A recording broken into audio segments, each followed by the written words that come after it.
Viewers, এই যে দেখেন বাজে এখন রাত্রি 12টা আর আমাদের ছেলে অর্ডার করা হয়েছে পিজা।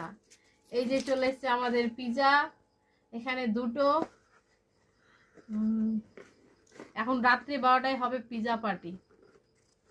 আরে ছিঁড়া যাচ্ছে না,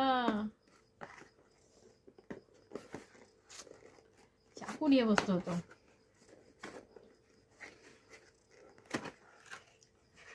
দেখেন কত ইয়াম্মি পিজা, এখন হবে একদম মস্তি খাওয়া দাওয়া। আর একটা আছে এখানটায় প্যাকেট, চাকু নিয়ে বসিনি তো, প্লেট নিয়ে বসিনি, তাই প্যাকেটটা ছিঁড়তে অসুবিধা হচ্ছে। ছিঁড় ফাড় করে ফেলে দেবো। এই যে হচ্ছে সেকেন্ড পিজা, এখন হবে pizza party. Please join us আমার পিজা পার্টিতে। গুড নাইট ভিউয়ার্স সকলকে।